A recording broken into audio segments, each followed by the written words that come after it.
Canada has upped its cool factor, and we're not talking about the northern weather. Is it too late now to say sorry? 'Cause I'm missing more than just your body. Canadians may be famous for saying sorry, but now with pop star Justin Bieber topping the charts and our new Prime Minister making headlines around the globe, could we now be famous for being cool? The New York Times seems to think so. The paper published an article this past weekend called, "With the Rise of Justin Trudeau, Canada is Suddenly Hip." Joining me now from New York City is the man who penned the piece, Paul Stevenson. Morning, Paul. Good morning. Sorry, it's actually Peter. I'm sorry, Peter. They had Paul, my teleprompter, and I should know that. No, I'm glad you corrected me so we can get this right. So, Peter, there's still, though, a question mark after hip. Why the question mark? Well, you know, we wanted to be inclusive. You know, it's interesting. We combed a country with 1 million citizens just north of our border, and we came up with 18 cool people. And we thought we had them all. And then as soon as the piece came out, we heard from a lot of people who were upset that we hadn't included other prominent Canadians, Seth Rogen, Celine Dion. As we learned from Sean Penn's interview, El Chapo is actually Canadian. So this was, we didn't want to, with the question mark there, just to leave us room for error in case we missed anybody.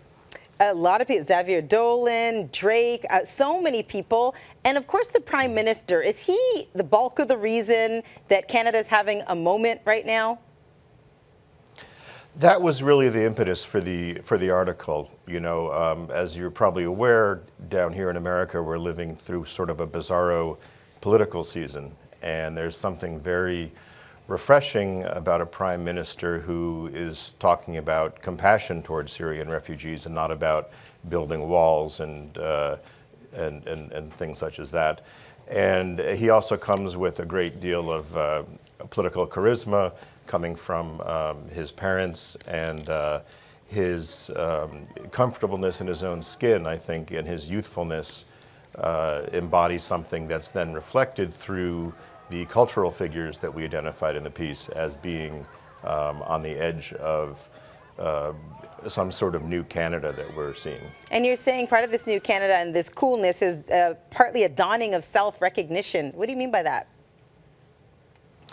I think to their credit, Canadians have always been very self-effacing and modest, and it served them, but also perhaps it's time for them to come out of the shadows a bit. And a lot of the younger stars who we identify in the piece, like The Weeknd, who uses the Canadian spelling of weekend, and Drake and Tory Lanez and Grimes, are much more outspoken and perhaps more disruptive in a good way of cultural norms than Canadian figures in the past. So the self-recognition is perhaps a sense of pride and more comfort with just being a Canadian. Peter, thanks so much for joining us. Have a great day. Thank you so much.